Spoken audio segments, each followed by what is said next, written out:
Neemias capítulo 13. Naquele dia, leu-se no livro de Moisés aos ouvidos do povo, e achou-se escrito nele que os amonitas e os moabitas não entrassem jamais na congregação de Deus, porquanto não tinham saído ao encontro dos filhos de Israel com pão e água. Antes contra eles assalariaram Balaão para os amaldiçoar. Porém o nosso Deus converteu a maldição em bênção. Sucedeu, pois, que, ouvindo eles esta lei, apartaram de Israel todo o elemento misto. Vamos orar? Senhor, nós te louvamos e te agradecemos pela tua mãe bondade, pela tua palavra que foi lida, que o Senhor venha falar aos nossos corações, para a glória, louvor e adoração do teu nome, em Cristo Jesus. Amém e amém. Como lidar com a derrapagem espiritual e fazer escolhas conscientes? Como? Se algumas vezes nós não notamos algumas coisas. Porque algumas vezes a influência maligna é tão danosa que nós não compreendemos o que fazemos de fato é pecado. Algumas vezes nós sofremos derrapagens espirituais, porque há obstáculo, lamas densas da sociedade, corrompendo a nossa mente e o nosso coração. E outras vezes nós caímos porque nós já achamos que estamos certos cometendo pecados. Algumas vezes, cometendo pecados, e nem notamos que estamos errando. Passou o tempo do avivamento, esse povo estava cometendo pecados, e nem imaginava que estava cometendo aqueles pecados terríveis, que Deus não estava agradando. Sabe por quê? Porque eles perderam a noção que eu e você, e eles também, são propensos a devagar. Eles perderam a noção que todos nós somos propensos para deixar Deus. E todos nós somos propensos ao declínio espiritual. Então, Neemias tinha saído e a corrupção começou a reinar, porque o sumo sacerdote, ele casa com a parente de Sambalate, que autoriza ou mexe os pauzinhos para que Tobias pudesse ir cuidar da tesouraria do templo e morar lá. Sabe, irmãos, a corrupção começou a entrar e a invadir e a reinar, e eles não compreendiam que estavam fazendo contrário aos princípios de Deus. E algumas vezes acontece na nossa vida. Algumas vezes acontece na nossa história. E algumas vezes acontece na nossa igreja. A corrupção vai entrando e nós não notamos. E vivemos a vida continuamente sem entender que estamos sofrendo influências. E essas influências estão determinando a nossa forma de ser, de pensar, de agir, mexendo diretamente com a nossa vida no todo. O que aconteceu nesse texto é porque dias depois, só anos depois, o povo se esqueceu de continuar vigilantes. O Senhor Jesus, ele alerta a igreja o tempo todo. Ele diz assim: vigiai e orai, para não entrardes em tentação. Mas nós esquecemos dessa ideia de vigilância. Nós esquecemos dessa ideia que quando o tempo passa e quando as más conversações acontecem, corrompe as nossas vidas, nós esquecemos de aquilo que eu ouço, aquilo que eu vejo e aquilo que eu falo vai mudando e transformando a minha forma de pensar, com que eu estou sendo alimentado. Basicamente, eu vou sendo moldado. Muitas vezes nós nos acostumamos com algumas coisas que achamos que são corretas e não são.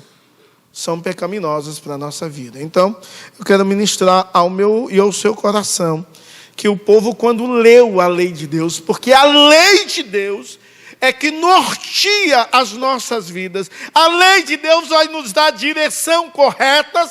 A lei de Deus vai confrontar a minha vida e o meu pecado. A lei de Deus vai nos exortar a vivermos uma vida de santidade. A lei de Deus vai trazer de volta um verdadeiro avivamento genuíno que todos nós necessitamos e precisamos. Quando o povo leu a lei de Deus, eles livraram-se das influências externas que prejudicavam a vida deles. As influências que estavam atrapalhando uma vida de santidade. E isso foi comovido pela leitura da lei de Deus, livro de Moisés. Quando eles leram, o arrependimento brotou no coração, e o verso 3, de forma categórica, é como o versos de 1 a 3, é como se fosse um resumo dos versos todos, porque depois começa a citar o que estava acontecendo no povo, quais reformas o povo deveria enfrentar e viver constantemente. Isso nos alerta muito grande. Há um lema da igreja reformada, que uma igreja reformada sempre reformando. Ou seja, parece que nós perdemos essa noção, que quando você vive em santidade, constantemente você tem de fazer uma autoanálise na sua vida. Sabe por quê? Porque as influências externas prejudica o seu interior, prejudica o seu coração. Então, o que houve? Houve primeiro uma corrupção na adoração. Eles fugiram dos princípios de Deus, eles fugiram da verdade de Deus, porque a adoração no templo estava corrompida. Não podia ter povo estranho lá. Não podia haver mistura nenhuma entre o santo e o profano. Em segundo lugar, a casa de Deus foi contaminada pela tolerância do povo como seu inimigo. Eles toleravam de forma tão terrível que o cara Tobias já tomava conta das finanças. Imagine a corrupção tão imensa, tão grande.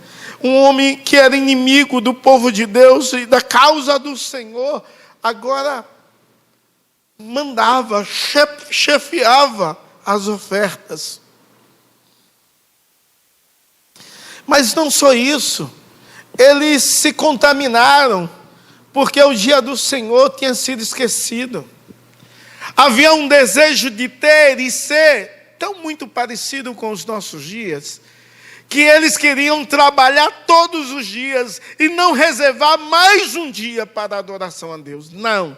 Então, eles faziam um comércio estrangeiro, e o comércio estrangeiro não atentava para o sábado, para o dia do descanso. Porém, a palavra de Deus diz que nem você, nem o seu servo, nem um jumento, nem um animal irá trabalhar naquele dia. Aquele dia será um dia de consagração, Senhor. É claro que nossa oração nós guardamos um outro dia para consagrar-se, para adorar, para servir, todos os dias diante do altar do Senhor Deus Todo-Poderoso. Mas eles tinham esquecido disso, porque as prioridades deles não eram mais com as causas de Deus e nem com o reino de Deus. Suas casas foram contaminadas pelas permissões de práticas e influências estrangeiras. Imagine a depravação e a corrupção tomou uma conta tamanha de todo Israel, Jerusalém, necessariamente, que até as casas foram contaminadas. Isso é um negócio muito sério, mas é muito parecido com os nossos dias. Hoje nós falamos sobre, no nosso estudo, sal e luz da terra, e falamos a ideia de ser sal e luz, e falamos o que é o Evangelho. E o Evangelho é Cristo. Mas imagine o quanto a influência externa tem invadido as nossas casas, a nossa igreja e a cidade. E sabe, irmãos, as mesmas influências que eles começaram a sofrer, muitas vezes nós sofremos hoje. E algumas vezes não prestamos atenção.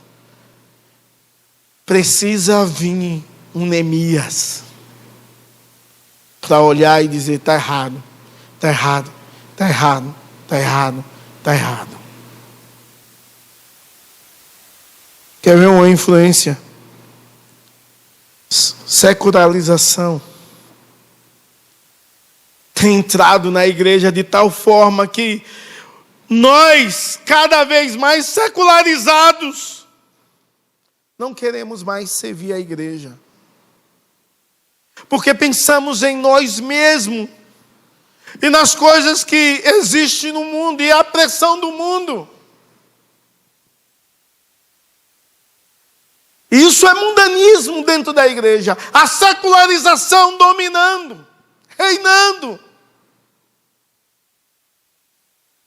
E o que falar da cultura que impregna algumas influências e valores, princípios contraditórios às coisas bíblicas, tipo o relativismo moral.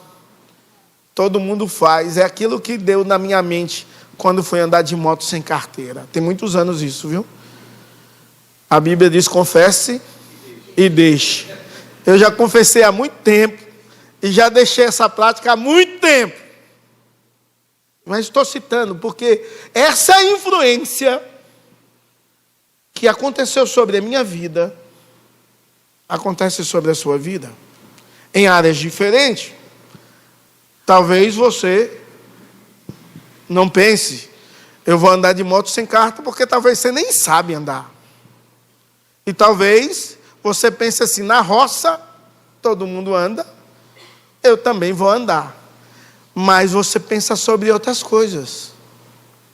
Isso todo mundo faz, eu também vou fazer. E sabe, isso é uma influência do relativismo moral invadindo a minha mente e o coração, invadindo a sua mente e o seu coração, levando à corrupção, a distanciamento da integridade.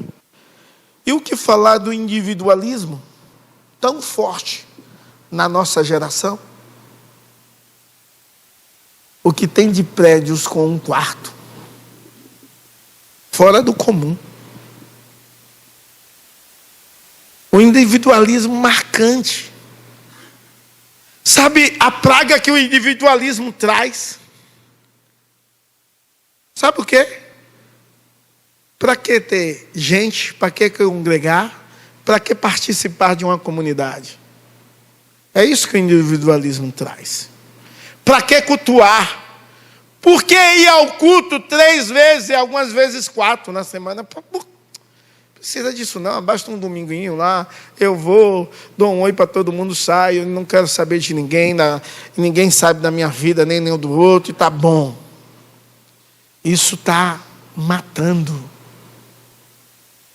o sentimento de unidade, de ajuda mútua, de serviço mútuo na igreja.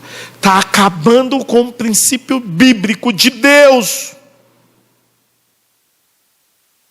A mídia e a tecnologia, que é algo tão bom, e eu gosto de mídia e eu gosto de tecnologia, mas que tem roubado tempo,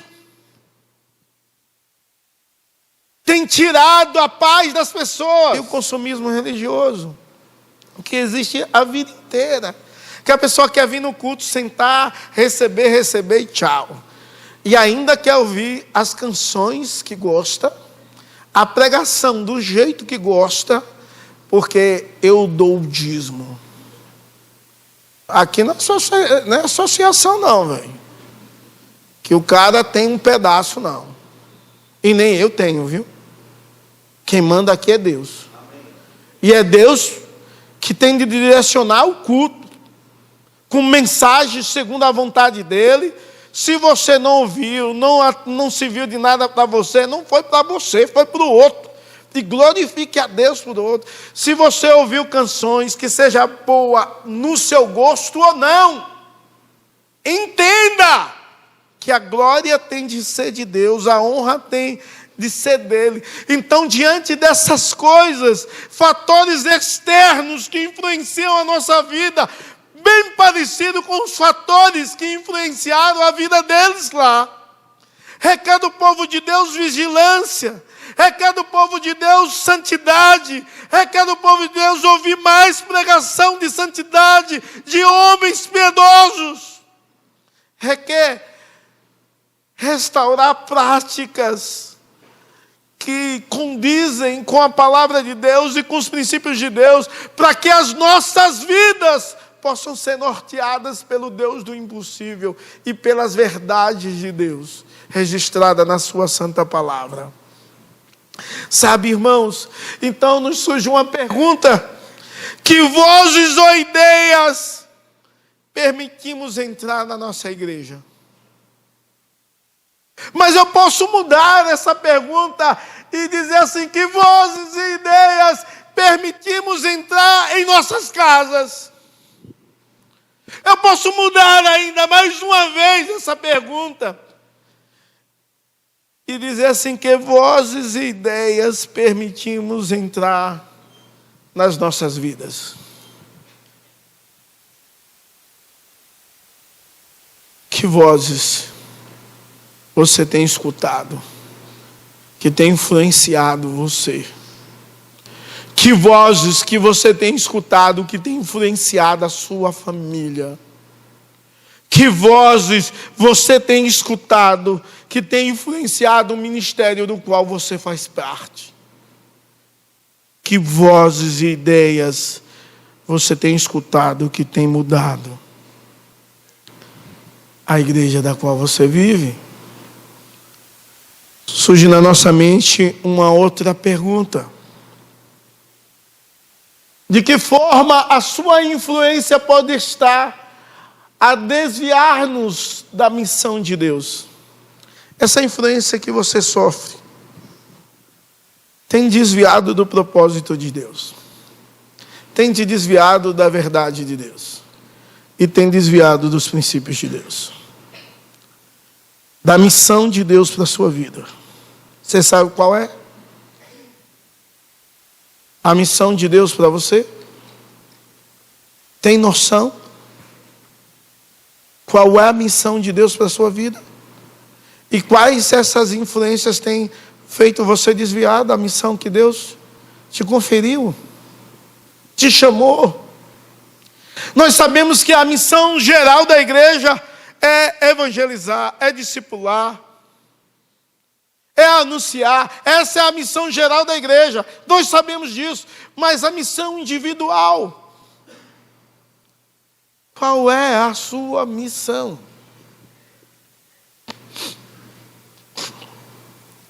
Durante muitos anos da minha vida eu fui plantador de igreja. E eu sonhava dia e noite, dormia e acordava pensando em plantar igreja. E plantei algumas, graças a Deus. Algumas do zero. E depois Deus me direcionou para revitalização. E só um dia na minha vida, com uma conversa com um pastor maduro, eu trabalhando em revitalização e dizia assim para ele: eu não quero, não sei porque Deus me leva só, nos últimos tempos, só para revitalizar. Eu queria plantar uma igreja. Aí o pastor mais experiente olhou para mim, isso era em um diálogo, e eu ainda estava no seminário. E ele me disse assim: porque Deus muda e nos direciona com ventos contrários ao que nós pensamos. E você não parou para pensar que Deus está levando você para a revitalização. E lá no seminário eu já tinha ido para umas 2 igrejas para trabalhar a revitalização. E achava ruim esse negócio de revitalizar. De cuidar de crente velho, cheio de mimimi. Doía no meu coração um negócio desse. E o pastor mais experiente estava me dizendo: presta atenção no que Deus está fazendo. Sabe quem foi esse? Reverendo Milton Ribeiro. Em uma conversa em um hotel, e depois nós oramos. E de lá para cá, até hoje, depois de eu ouvir essa conversa, eu nunca mais falei sobre plantação. Sempre falei assim. Nunca mais falei, no caso, eu sendo plantador, porque ainda acho que deve plantar novas igrejas. Sempre eu disse: Deus, eu quero ser um instrumento teu, aonde o Senhor quer, do jeito que o Senhor quiser. Importa é que o Senhor cresça. Mas antigamente não, meu coração era: eu só quero plantar igreja, plantar igreja, plantar igreja. Vi esses dias um podcast cristão do Ricardo Agreste, e alguém perguntou ao Ricardo Agreste: qual é o mais difícil, plantar igreja ou revitalizar a igreja? Ele disse: revitalizar dá muito trabalho, dá muito trabalho mesmo, mas eu acho que todos têm desafios diferentes. E eu do lado de cá disse: revitalizar é mais difícil. Sabe, irmãos, precisamos parar e pensar de que forma a influência que nós sofremos tem nos desviado da missão de Deus. De que forma? De que forma? Você faz o que Deus deseja que você faça? Você tem exercido o papel no reino de Deus pelo qual Deus te chamou? Em segundo lugar, nós devemos reorientar nossas mentes para enxergarmos e vermos da maneira que Deus nos vê. E sabe, irmãos, o que Neemias fez, que é a ideia da purificação, era a ideia do povo voltar a viver os princípios de Deus. Era do povo ser reorientado na forma mental de viver segundo a verdade e os princípios de Deus. Por isso foi lida a Bíblia. Porque as influências exerceram uma influência forte na mentalidade. O que é pecado por pensamento? É só pensar em algo ruim? Não, não é. É alimentar um pensamento mentiroso e contraditório às verdades de Deus. E sabe, o que nós fazemos mais com as influências que nós sofremos, porque antes de cometer qualquer pecado, você comete aqui, ó. Aqui, ó. Então a minha mente e a sua mente precisa ser reorientada pela palavra de Deus, os princípios de Deus, e acima de tudo, ver como Deus nos enxerga. Eu achei maravilhoso quando eu li um livro de John Piper, onde ele disse que nós deveríamos, isso é um livro de casamento, mas serve para aplicar em qualquer área da vida, que nós deveríamos olhar o nosso cônjuge com o olhar de Deus. E quando ele diz, sabe, quando Deus enxerga a sua esposa e o seu marido, ele vê eles como perfeitos. É um choque um negócio desse. Porque imagine, eu não sou perfeito. Mas a ideia do livro que João Piper estava falando é que, como é que Deus nos vê? Eu sou pecador miserável. Isso é como eu me enxergo. E nunca devo perder essa ideia. Mas sabe como Deus me vê? Como alguém lavado e purificado. Alguém justificado, alguém limpo, alguém santo. Deus nos vê assim, por causa da obra de Cristo em minha vida. Não é por causa de mim, mas por causa de Cristo. Imagine se nas nossas relações nós olhássemos para o outro como Deus vê o outro. Mas nós somos maus. E não olhamos dessa forma, porque a nossa mente é corrompida pelas influências, pelo pecado, pelo diabo. Então, eles deveriam ver como Deus vê todas as áreas da vida deles. E a primeira coisa que eles deveriam fazer para promover uma reforma era remover Tobias do templo. E eles fizeram isso porque era contraditório aos princípios de Deus. A segunda coisa que eles fizeram, eles reintegraram os levitas. Sabe por quê? Porque nesse período, o povo tinha parado de ofertar e de dizimar com a quantidade devida. Dízimo é o quê? 10%. Isso é dízimo. O povo paravam de fazer isso. E sabe o que aconteceu com os levitas? Eles foram trabalhar no campo. Nunca na história de Israel tinha acontecido isso. Nunca na história de Israel. Porque os levitas, eles não herdaram a terra.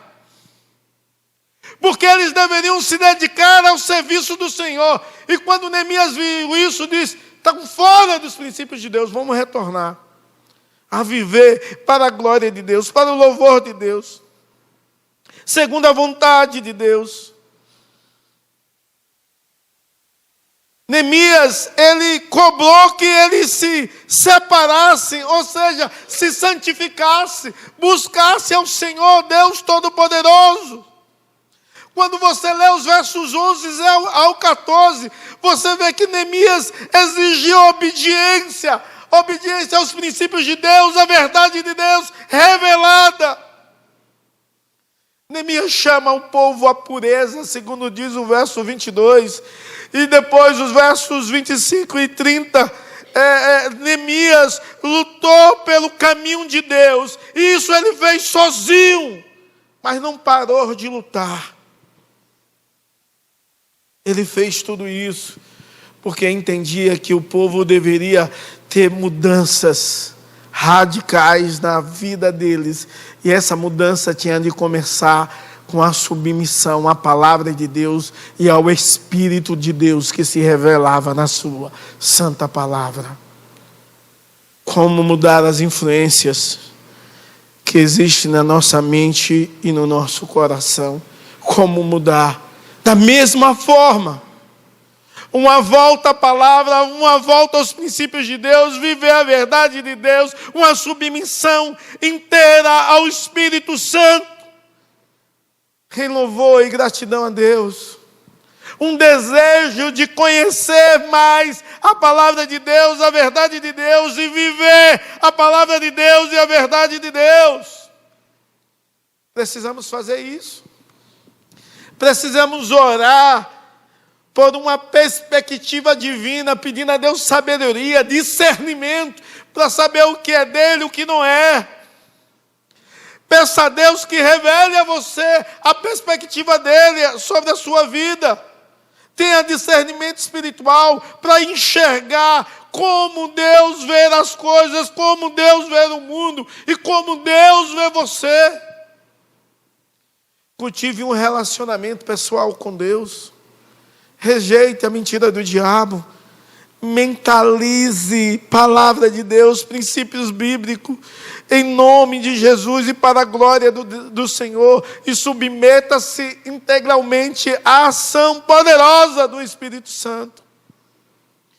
E em terceiro e em último lugar, temos de compreender novamente a missão, porque o povo perdeu a missão, perdeu o que tinha resgatado, vivido a lei de Deus, eles tinham perdido. Eu fico pensando como Abacuque ora dizendo: Senhor, aviva a tua obra no decorrer dos anos. Sabe por quê? Porque é um costume nosso se distanciarmos de Deus cada vez mais e mais e mais e mais. De esquecer a missão de Deus, de esquecer o dom que Deus nos deu, para que o Senhor nos chamou. Precisamos voltar para Deus. A mensagem urgente é: volte-se para Deus. A mensagem do profeta é: se hoje ouvirdes a voz do Senhor, não endureçais o vosso coração. A mensagem de Jesus Cristo é: as minhas ovelhas ouvem a minha voz, eu a conheço e elas me seguem. A mensagem de Cristo é um Deus que deseja que o povo volte a uma intimidade com Deus. A mesma mensagem que Neemias falava no verso 14, que as pessoas devem voltar-se para Deus, voltar a desenvolver os seus dons e talentos para a glória de Deus, os seus dons espirituais, onde Deus é louvado. Purificar-se de tudo, purificar-se de tudo aquilo que te atrapalha, que te impede a ter uma devoção maior com Deus do impossível. O livro de Neemias começa com a restauração dos muros, e ele termina com a volta a uma restauração da vida. E a única forma de voltar é voltando para Cristo em arrependimento e reconhecimento do seu pecado e abandono. Porque os que confessam e deixam alcançarão misericórdia do Senhor. Sabe, Deus deseja que você confesse e deixe. Deus deseja que você confesse em nome de Jesus. Olhe as influências das quais você tem vivido e sofrido, e passa a viver para a glória dele. Porque essas influências não deveriam te moldar, mas têm te moldado. Tem transformado a sua vida e feito de você alguém pior. Você precisa encher-se de Deus e da sua palavra. O Senhor Jesus, ele diz: nem só de pão viverás o homem, mas de toda a palavra que procede da boca de Deus. Você tem lido a Bíblia? Você tem louvado o Senhor? Você tem orado? Você tem feito exercícios espirituais? Como é que tem sido moldadas as suas relações? Pelos seus achismos ou pela palavra de Deus? O que é que tem mudado a sua vida? Porque mudanças de fatos acontecem quando Deus é o Senhor da minha vida. E o Senhor Jesus, ele fala para a igreja: eis que estou à porta e bato. E se ouvir a minha voz e abrir a porta, eu entrarei, cearei com você e você comigo. Isso Jesus diz às igrejas. Ele não diz aos ímpios. Porque há muitas vidas de crentes e há muitas casas de crentes que Jesus está de fora batendo, querendo entrar, porque ele deseja uma transformação, ele deseja operar algo maravilhoso que se dá na comunhão com Deus. E você pode voltar a experimentar, de fato, o que alegra o seu coração. É estar com Deus, é engrandecê-lo, é exaltá-lo, é bendizê-lo, é sentir a sua presença, é ouvir a tua voz,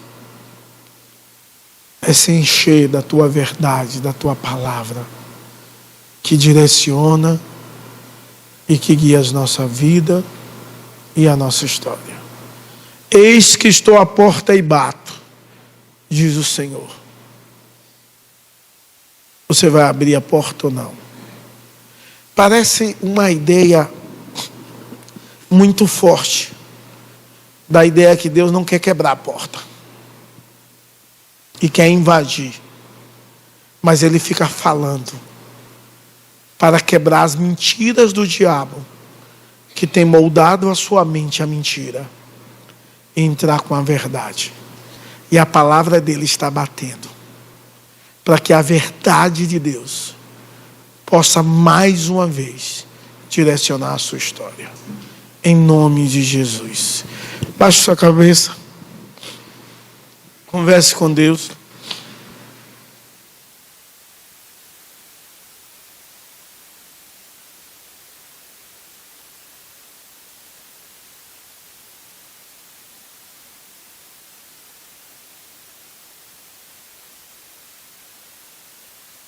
Deus, estamos na Tua presença e entendemos que sofremos tanta influência, Pai, maligna, que nos faz perder a direção e a missão, que devagarzinho vai corroendo os bons costumes e nos levando, ó Deus, a uma vida onde os teus princípios, ou alguns princípios de santidade, são corrompidos. Tem misericórdia de nós e ajuda-nos, ó Deus, a vivermos para a glória e louvor do teu nome.